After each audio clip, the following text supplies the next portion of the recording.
Eh bien, nous sommes clairement dans du post-rock. On a beaucoup parlé de shoegaze, mais on est clairement dans du post-rock là sur ce morceau. On pourrait penser à Mogwai, à Tortoise, enfin tous ces groupes de post-rock que l'on a tant aimé ici même à l'oreille qui gratte. Quand le morceau a démarré, j'ai tout de suite demandé à notre réalisatrice Nancy, enfin ça dure combien de temps ça? Parce que, non pas que je n'aimais pas, hein, j'adore ce son-là, j'adore me perdre dans ces sons-là, mais en règle générale, ça dure environ 10 minutes, 14 minutes, un morceau, Godspeed, voilà, c'était un morceau, c'était une face. Toi, tu fais que 4 minutes. Bah justement, c'est qu'il n'y a pas vraiment de règles. La seule chose qu'on peut constater souvent, c'est qu'il n'y a pas de structure, de limite dans les structures. Le format un peu couplet-refrain n'existe pas forcément, puisqu'il n'y a pas toujours de voix.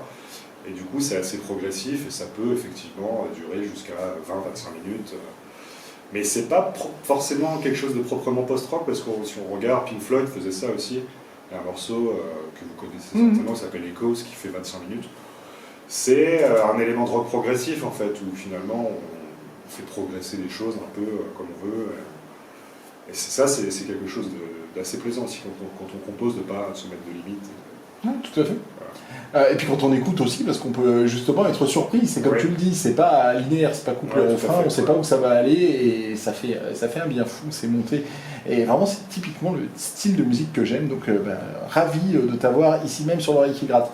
On reprend ton parcours, donc là, blablabla, tu as parlé de 3 productions. Ouais, c'est ça. Et elles sont où ces productions?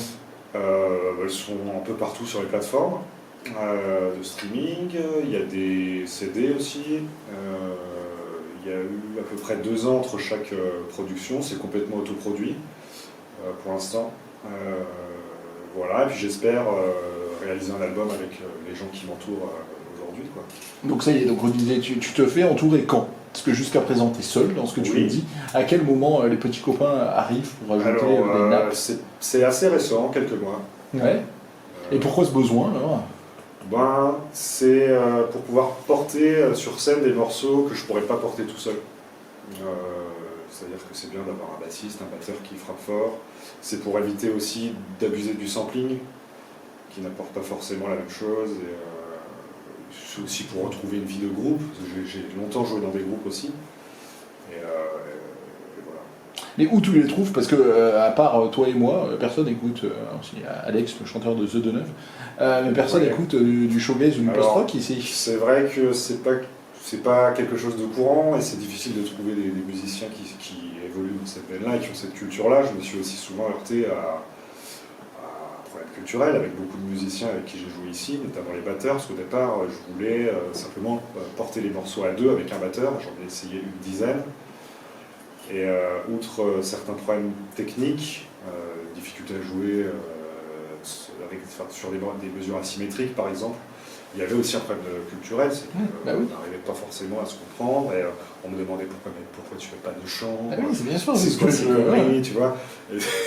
Et pour moi ça me paraissait évident, parce que j'écoute ça depuis les premiers Mogwai, ça va faire 25 ans que je baigne là-dedans, et que j'ai déniché toutes les pépites possibles. À l'époque, les Godspeed, j'allais chercher tout ce qui sortait sur les labels indépendants. À l'époque, il n'y avait pas de Spotify, c'était des blogspot, il y avait des types qui postaient des pépites comme ça. Et moi, je me suis fait cette culture-là avec le temps, et c'est vrai qu'à Nice, c'est pas facile de trouver des gens qui ont ce chemin. Mais ils existent. Ils existent, ils sont un peu cachés, il y en a quelques-uns. Et bon, on va continuer après sur l'histoire du groupe, mais on va écouter le morceau Labyrinthe One. Rien que le titre correspond à la musique que tu nous proposes. Donc on reçoit Brume, et c'est Gaëtan qui représente le groupe ce soir sur Agora FM pour l'oreille qui gratte.